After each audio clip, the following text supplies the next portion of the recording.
Bonjour à tous, bienvenue à ce webinaire d'initiation à l'usage de la tablette Y10. J'espère que vous m'entendez bien. Donc, on va prendre juste 2 secondes pour savoir si tout le monde m'entend bien. Je vais peut-être enlever mon masque pour que tout le monde puisse bien m'entendre. Est-ce que vous pouvez me confirmer cela?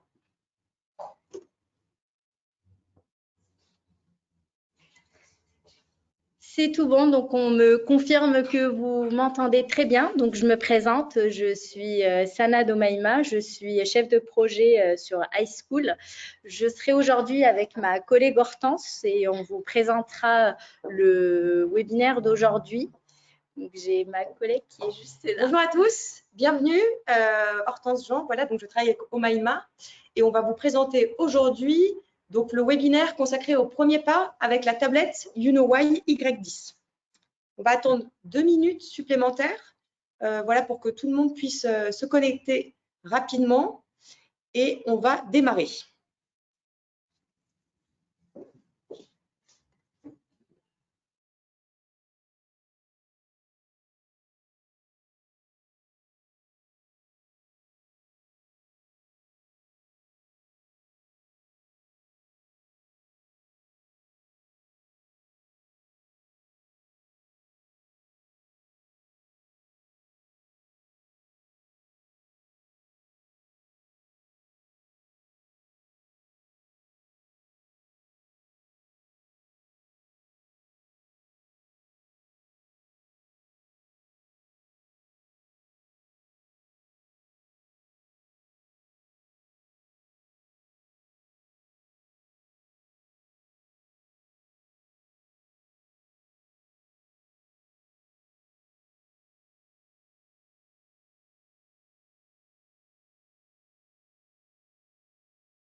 Donc, bienvenue tout le monde, je prends la main. Donc, je vais vous expliquer donc, le sommaire de ce webinaire aujourd'hui qui va durer environ 45 minutes.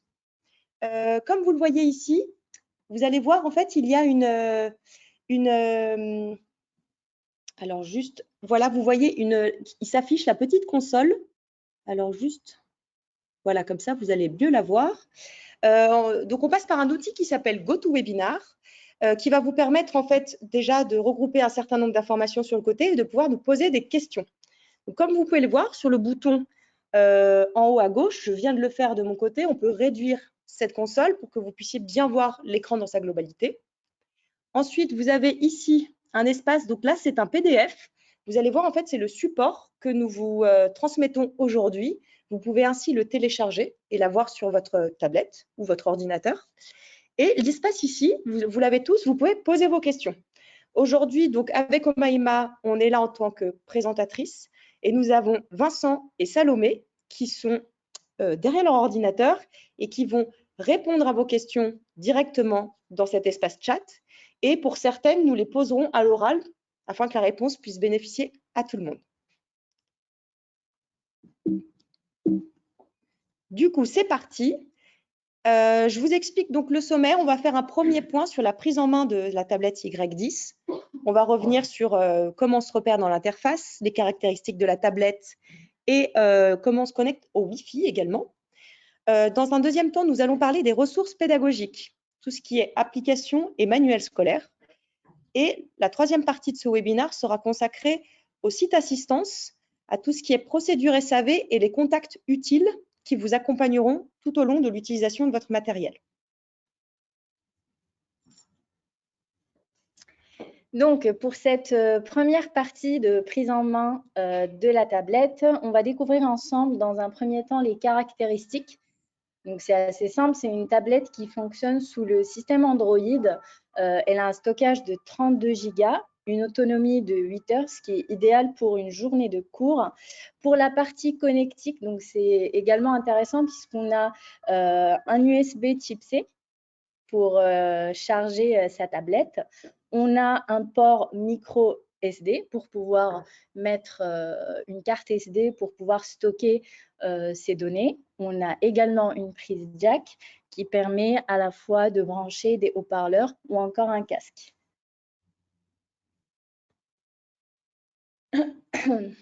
Alors, la première connexion. Donc, évidemment, avant de parler connexion, il faudra allumer la tablette. Donc, pour l'allumer, on a un bouton marche-arrêt qui se trouve juste à droite de la tablette. Donc, il suffit de faire un appui long sur ce bouton, sur la tranche de la tablette pour que celle-ci soit allumée. Vous verrez qu'il y aura un petit Y qui s'affiche sur l'écran et à ce moment-là, vous saurez qu'elle est allumée. Donc, pour la batterie, évidemment, on vous conseille fortement de charger complètement votre tablette avant de l'utiliser une première fois, pour la simple raison de bien préserver la batterie le plus longtemps possible. Et évidemment, il faudra utiliser le câble et le chargeur qui sont fournis avec la tablette.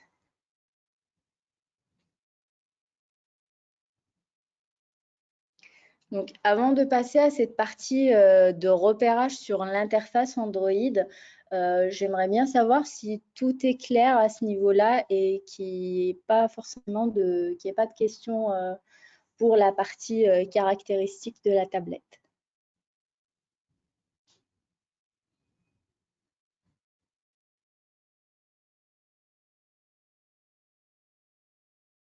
Alors non, il n'y a pas encore de questions.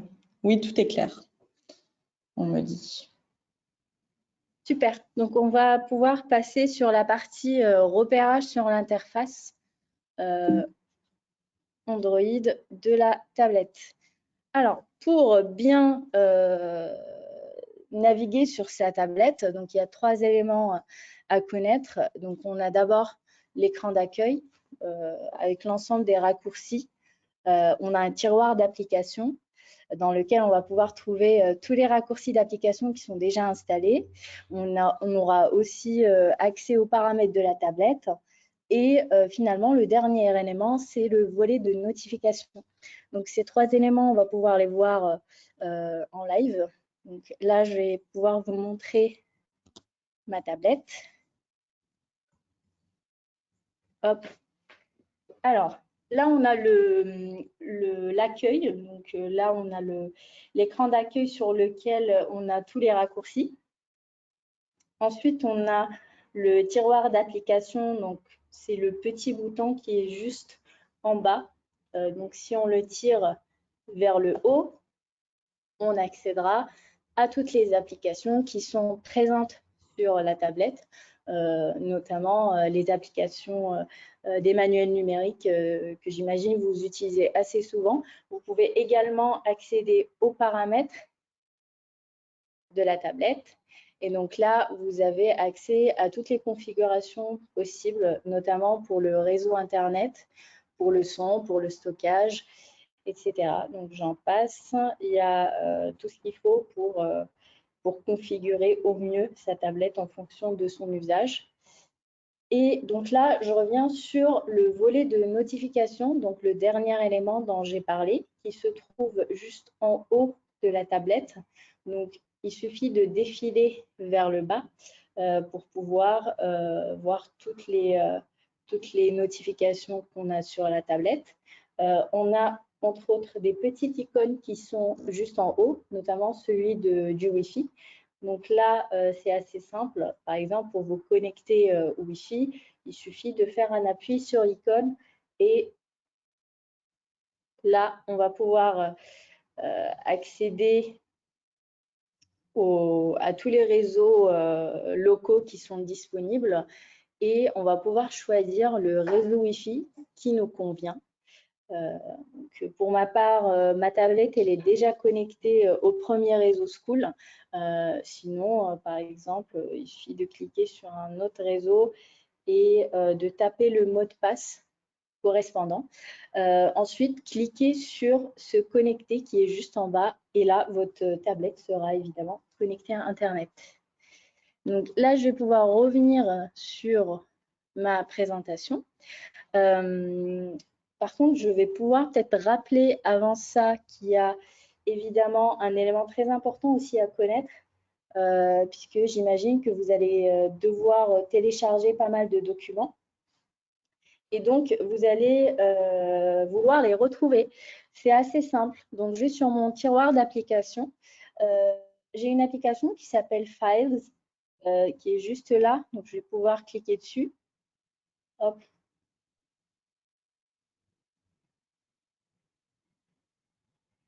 Et là, vous voyez tous les téléchargements que vous avez faits. Donc, que ce soit documents, vidéos ou autres, vous allez pouvoir trouver tous les éléments que vous avez téléchargés ici.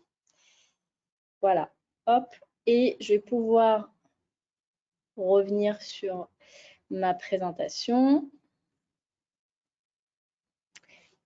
Donc, la connexion Wi-Fi, donc c'est ce qu'on a vu ensemble en live sur la tablette. C'est assez simple, on clique sur la petite icône du Wi-Fi, on choisit le réseau qui nous convient ou auquel nous souhaitons simplement se connecter. On entre le mot de passe et puis on valide et hop, la tablette est connectée à Internet.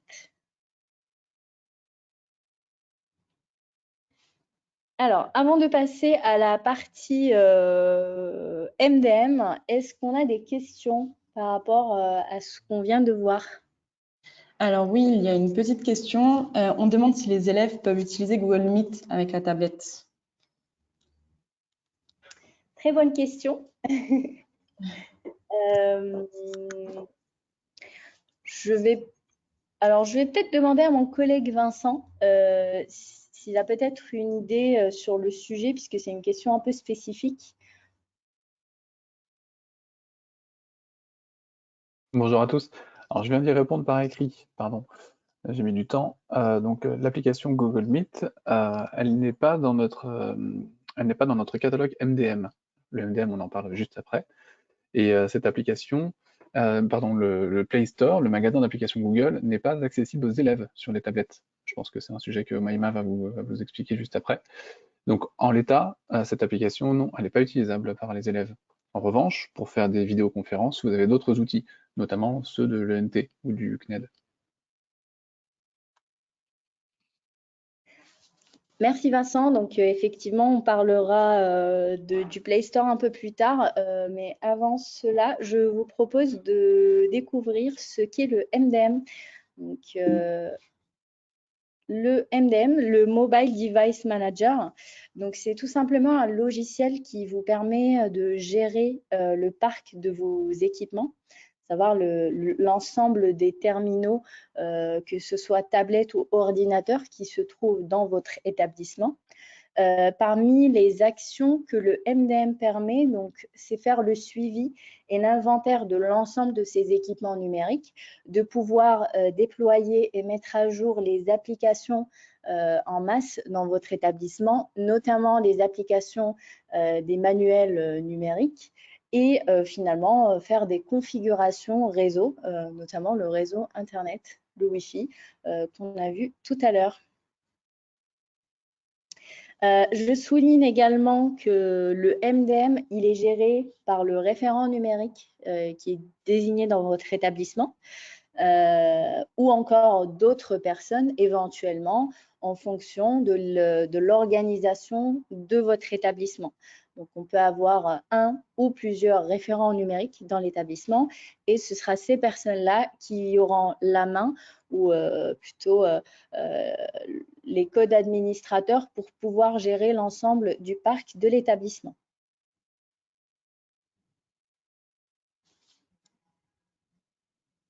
On va pouvoir passer à la gestion des ressources pédagogiques et je pense que c'est la partie qui vous intéresse le plus dans ce webinaire. Et commençons par les applications et sites internet qui sont déjà préinstallés sur la tablette. Donc, nous avons évidemment le fameux Megranule.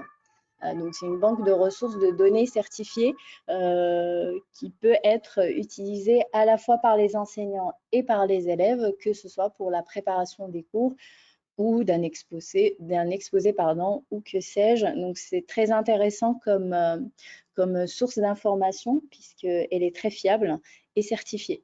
Nous avons également les applications Mozilla Firefox, donc qui est un navigateur Internet. Et nous avons VLC, donc qui est un logiciel qui permet de lire le contenu multimédia. Ensuite, on a évidemment les manuels scolaires numériques, donc Educadoc, le livre scolaire, bibliomanuel et libmanuel.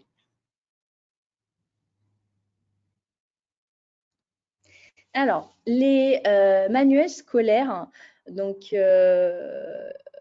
une procédure à respecter à la lettre et donc on préfère le souligner, c'est très important. Pour pouvoir télécharger des manuels numériques, il faudra absolument passer par monlycée.net. Donc, il faudra se connecter sur l'ENT, se rendre sur le module gare et puis choisir le manuel qu'on souhaite télécharger. Donc là, on va pouvoir le faire ensemble.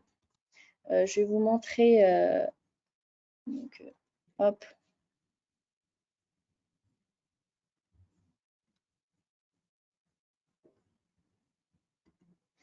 Donc, moi, je suis déjà connectée à mon compte sur monlycée.net.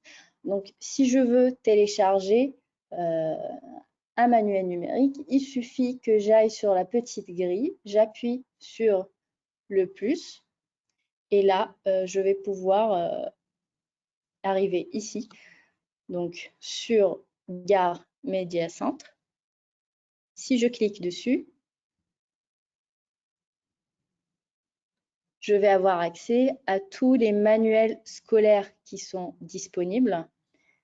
Et moi, si je fais le choix de télécharger, par exemple, Miradas Terminal, je clique dessus.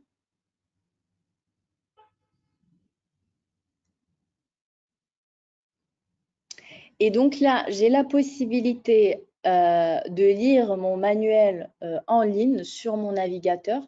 Donc, je peux faire défiler les pages en cliquant à gauche et à droite sur les petites fléchettes qui sont juste là.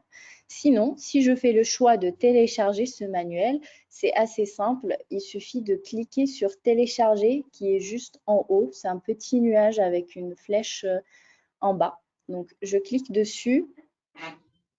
Et là, évidemment, on me pose la question, pardon, si je souhaite télécharger l'application ou sinon, si je l'ai déjà, il suffit de se connecter à l'application Educadoc.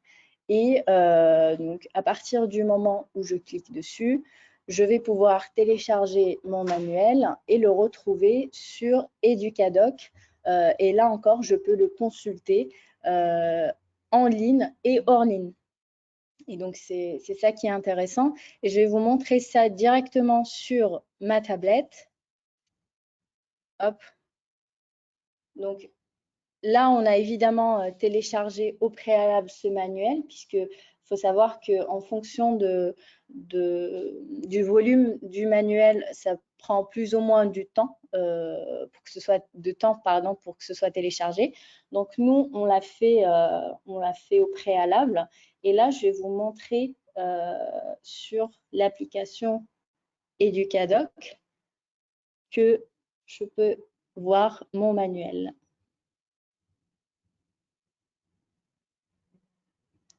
Donc, il est là, mon Miradas Terminal. Donc là, si je peux cliquer pour avoir plus d'informations, tout simplement cliquer sur le manuel pour pouvoir le consulter, tout simplement. Et sachez évidemment que vous pouvez faire cela même en étant hors connexion Internet. Donc là, je vais pouvoir revenir sur mon application. Sur mon support de présentation. Et on va passer à la partie suivante si on n'a pas de questions sur cette partie-là. Alors, il y a une question. On me demande si les professeurs du privé sous contrat ont accès à toutes ces ressources. Est-ce que tous ces manuels sont en ressources gratuites? Si les lycées qui sont sous contrat privé, c'est ça? Oui. Est-ce qu'ils ont accès à toutes ces ressources?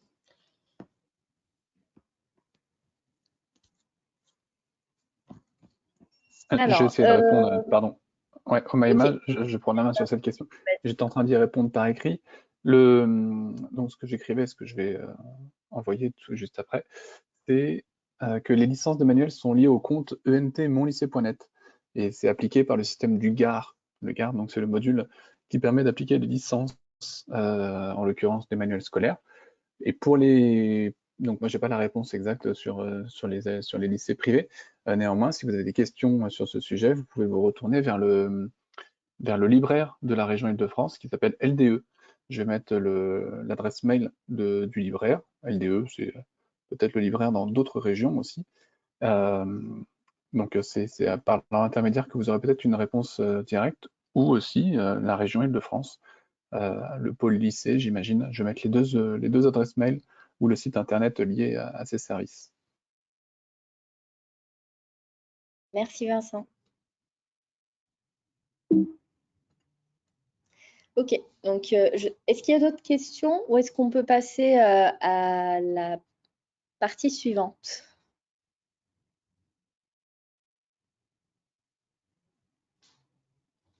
Vincent, est-ce que tu prends en charge la nouvelle question? Il y a Ou une bien je question la donc, pose à pour l'oral? projeter le contenu. Ouais, pour projeter le contenu de la tablette sur le tableau numérique. Donc c'est à peu près ce que tu as mis en place au Maïma. Peut-être que tu peux décrire la procédure que tu as utilisée. Alors nous, on utilise l'outil GoToWebinar. Je ne sais pas si c'était ça ta question, Vincent. C'est Je pour pense que c'est plutôt pour projeter la tablette sur un écran ou un tableau alors numérique. Donc peut-être l'application soit du constructeur, soit celle qu'on a utilisée aujourd'hui, dont je ne me souviens plus du nom. donc nous aujourd'hui on utilise l'application Visor. Après, il y a d'autres applications qui sont disponibles et que vous pouvez éventuellement télécharger depuis le Play Store, évidemment pour les enseignants et les référents numériques qui y ont accès et évidemment pas les élèves.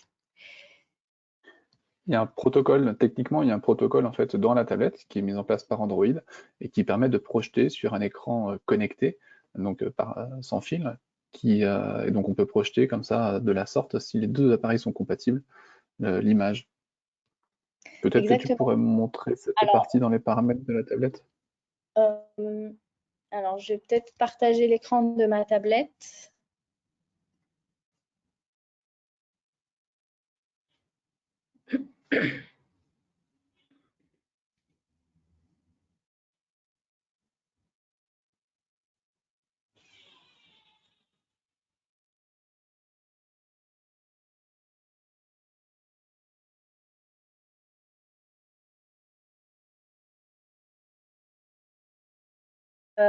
Donc nous, pour cette présentation, on a utilisé Visor et on a tout simplement branché notre tablette à l'ordinateur grâce à un câble USB.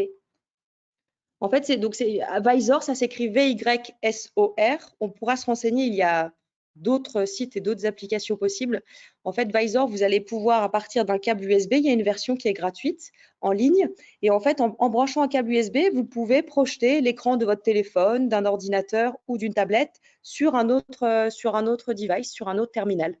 Voilà, c'est assez simple. Il faut suivre les procédures qui sont expliquées sur le site. V-Y-S-O-R.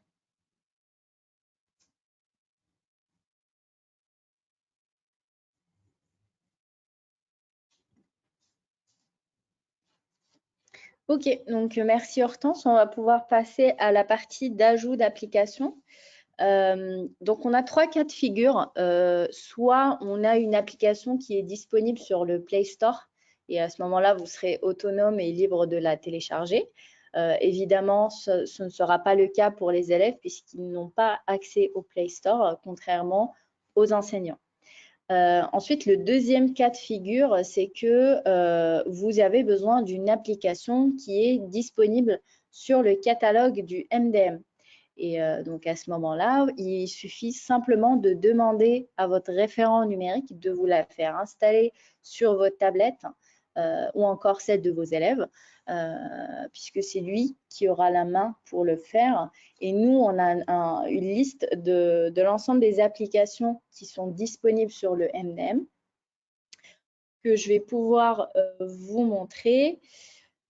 Alors, on a pas mal d'applications, Audacity, Bibliomanuel, GeoGebra pour les mathématiques, le livre scolaire, Notepad et j'en passe. Donc, c'est vrai que la liste, elle n'est pas énorme par rapport à ce qu'on a prévu pour Android, pour la simple raison que l'année dernière, on avait distribué plus de tablettes. Je suis désolée, donc là, je suis sur Windows. Je vais plutôt montrer Android parce qu'effectivement, la liste de Windows elle est un peu plus réduite que celle de Android qui est plutôt assez riche.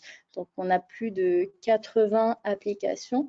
Donc, je ne vais pas pouvoir vous les montrer toutes aujourd'hui, mais par contre, vous aurez le lien sur le support et vous pouvez y accéder quand vous aurez un peu plus de temps. Et puis ensuite, vous pouvez demander à votre référent de vous faire installer l'application que vous souhaitez.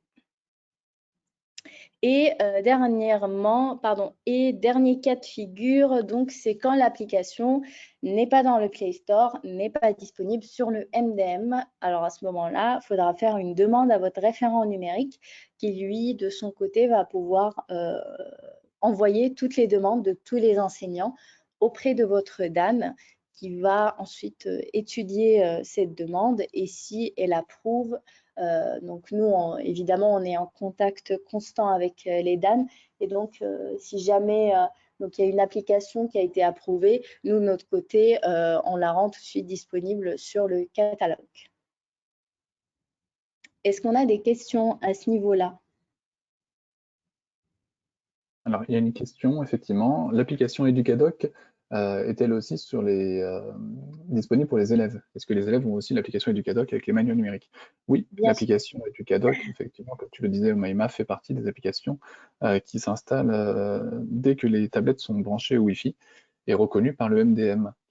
Le MDM donc, est un logiciel qui permet de gérer le parc et de distribuer à distance des applications, de faire des actions à distance par les référents numériques, ou en tout cas par les personnes qui sont au sein de l'équipe pédagogique de chaque établissement dédiée à cela.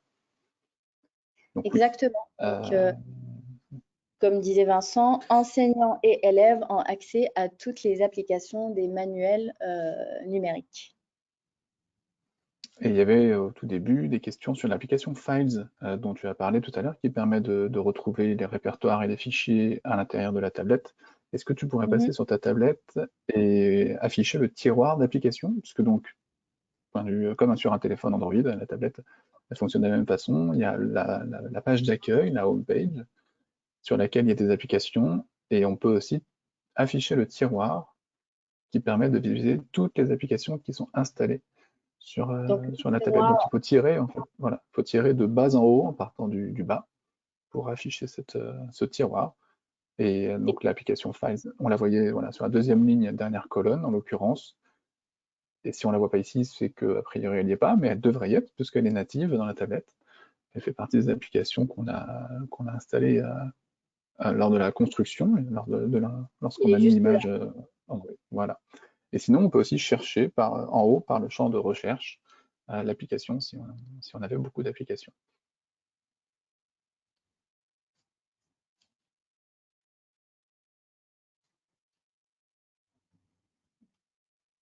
Donc voilà, là vous retrouvez tous vos téléchargements, fichiers, images ou encore vidéos.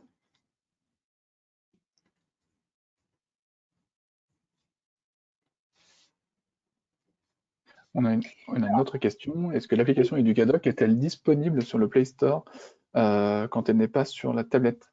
Donc ça, c'est un cas de figure qui ne devra pas se présenter. Donc toutes les tablettes, on disait à l'instant, doivent comporter les 4 applications des manuels scolaires, Educadoc, Edulib, Bibliomanuel et le livre scolaire, les 4 éditeurs. Et donc du coup, notre MDM distribue ces 4 applications à l'ensemble du parc des tablettes et des PC d'ailleurs. Donc ça ne devrait pas se présenter. S'il y a un cas comme ça, je vais vous écrire notre adresse d'assistance. Et pour être plus précis, les éditeurs nous mettent à disposition les applications dans des versions peut-être spécifiques et donc différentes de ce qu'il y a sur le Play Store pour le grand public. Ils font des tests, c'est leur politique de développement, et donc oui, ça peut être la même, ou non, elles sont différentes en fonction du Play Store ou celles qui sont sur l'MDM. On n'a pas connaissance de ces informations. Ils ne nous le précisent pas tout le temps. Donc, il faut venir nous contacter. J'envoie l'adresse d'assistance dans le chat. Et qu'on va également découvrir tout de suite, puisqu'on a 2 liens qui sont essentiels. Donc, un premier qui est un site qui rassemble tous les éléments dont on vient de parler. Donc, on va peut-être y faire un petit tour pour voir à quoi il ressemble. Ça s'appelle le virage numérique. Donc, c'est un site où on présente l'ensemble du projet. Et on a également les onglets tablette Y10, un onglet pour le PC Y13 pour pouvoir découvrir tout ce qu'on s'est dit tout à l'heure, donc en termes de fonctionnalités, de caractéristiques, de première connexion aussi.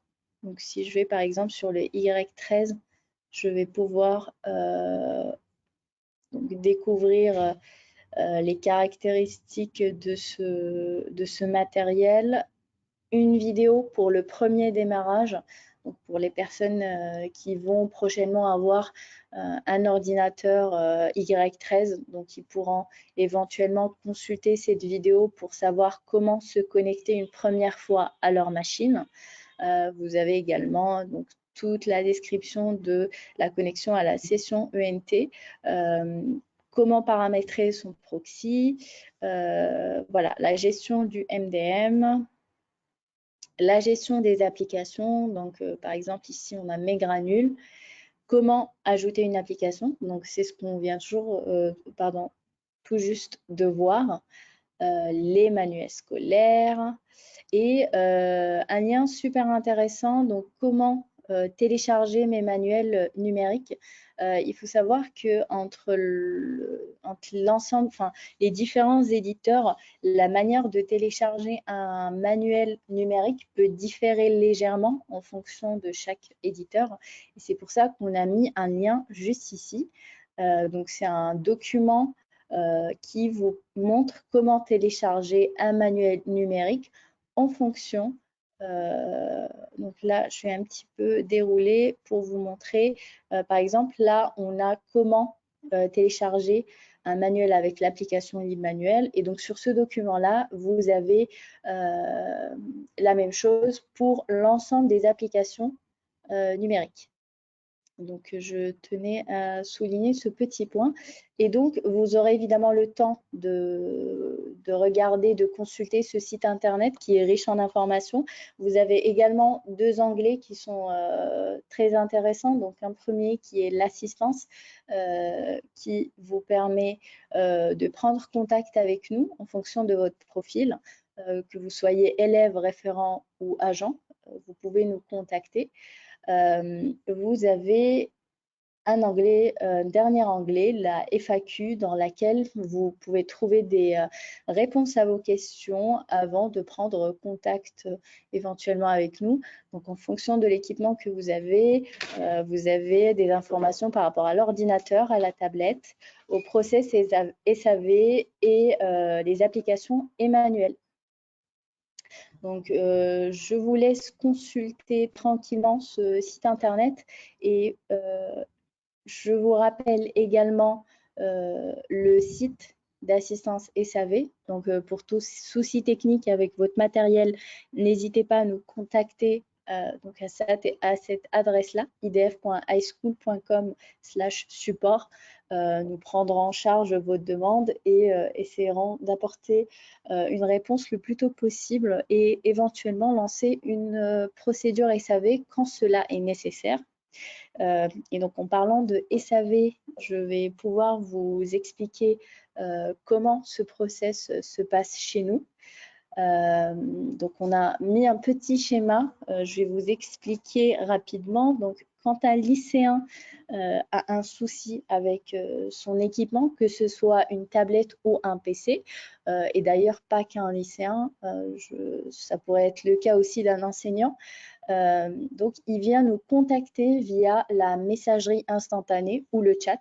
à l'adresse qui s'affiche juste là, donc que je viens de citer, idef.highschool.com/support.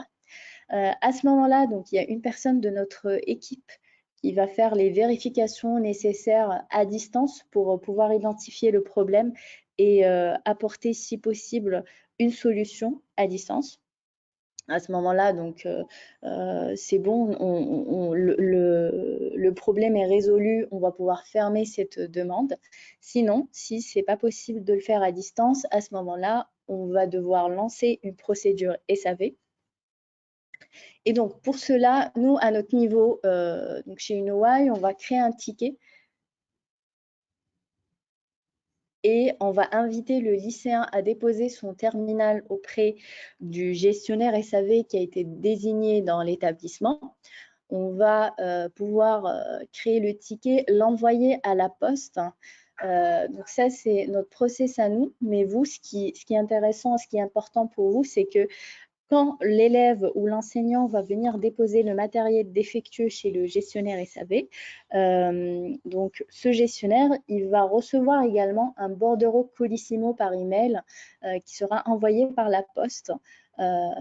Et à ce moment-là, il va falloir emballer ce matériel-là dans les emballages et cartons qui vous ont été au préalable envoyés par la poste, coller le bordereau Colissimo sur le carton et mettre ce colis dans le réseau postal pour que le matériel parte en réparation.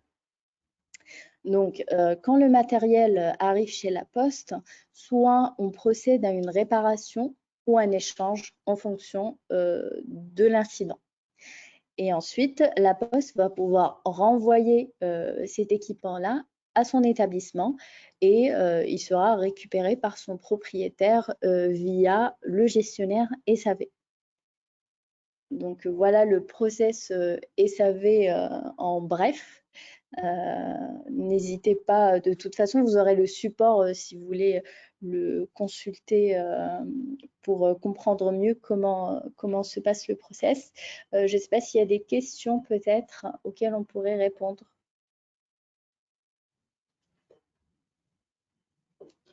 Alors non, il n'y a pas de questions.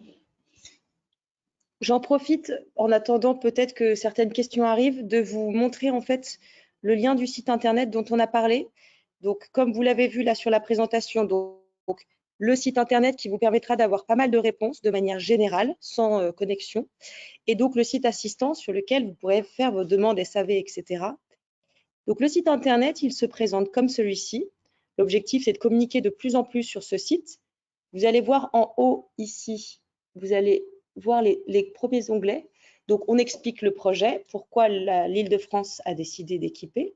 Et là, vous avez un onglet tablette Y10, PC Y13. Donc, aujourd'hui, ici, vous êtes concerné par la tablette.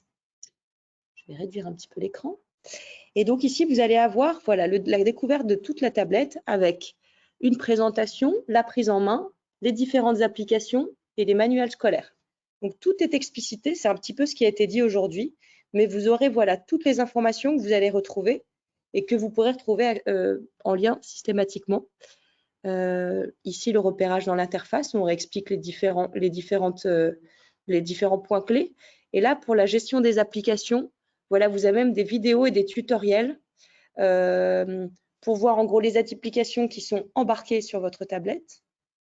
Et ici, vous avez tout un focus sur les manuels scolaires numériques avec la procédure ici par éditeur. Donc, si je clique dessus, vous allez avoir la procédure pour chaque éditeur.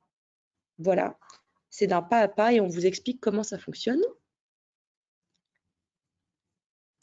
Et bien entendu, il y a toute la partie assistance avec le compte assistance qui vous emmène sur la partie SAV. Vous pouvez retrouver toutes les informations aussi nécessaires.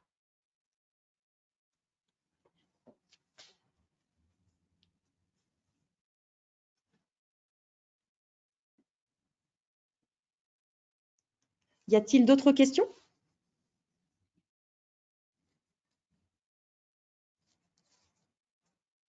Salomé, c'est tout bon? Est-ce qu'il y a d'autres questions auxquelles Alors, je pense qu'il y a une question, mais plutôt technique. D'accord? Vincent, Alors, vas-y. effectivement, je vais la lire, pardon.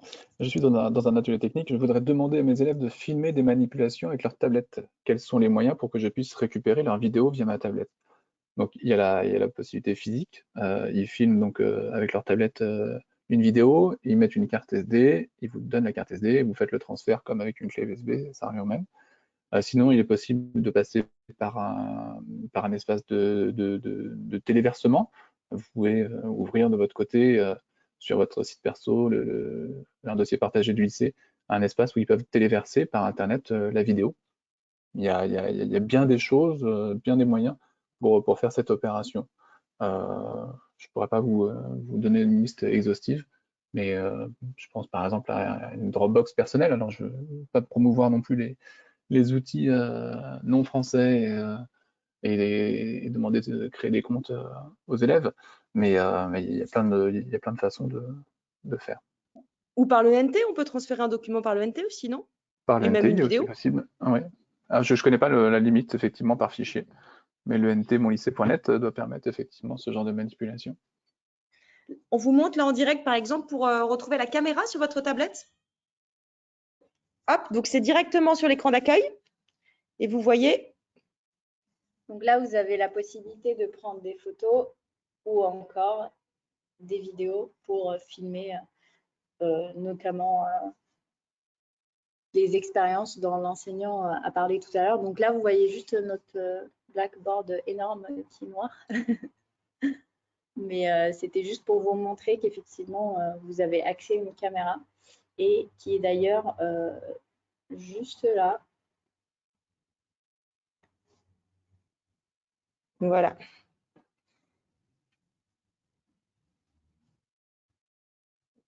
Y a-t-il d'autres questions, peut-être moins techniques, qui sont peut-être plus relatives à ce qu'on vient de présenter? Non, pas encore.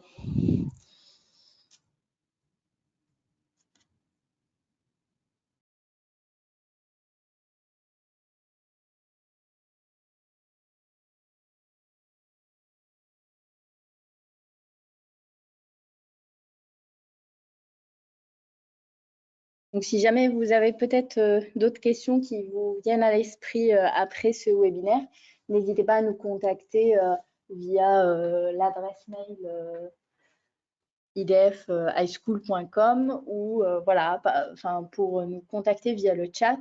Donc, nous, ce webinaire touche à sa fin. Je me permets aussi de vous informer qu'on a les équipes You Know Why aujourd'hui qui vont en fait dans tous les établissements d'Île-de-France équipés par une tablette ou un ordinateur et elles vont à la rencontre du chef d'établissement et du référent numérique pour faire un point sur voilà, l'état des lieux, les problématiques rencontrées, que ça soit technique, que ça soit sur le service après-vente, que ça soit sur de la question liée au Wi-Fi de l'école. Il peut y avoir plein de choses possibles. Donc, bien entendu, si vous avez des questions, rapprochez-vous de votre référent numérique. Il les regroupera ainsi et pourra en discuter avec lors de la prochaine visite établissement. Pour information, ces visites en établissement, les établissements reçoivent un email et la région va envoyer également un email à tous ces référents numériques pour des prises de rendez-vous. Merci Hortense. Donc, je pense qu'on va s'arrêter à ce niveau-là. Donc, notre webinaire touche à sa fin. Nous sommes très heureux de vous avoir eu aujourd'hui. Merci d'avoir été présent. N'hésitez pas à participer aux prochains webinaires qui, cette fois-ci, seront à thème. Donc, n'hésitez pas également à nous envoyer les thèmes que vous voulez éventuellement qu'on discute pendant les prochaines sessions. Donc, je vous souhaite une agréable journée et puis je vous dis au prochain webinaire.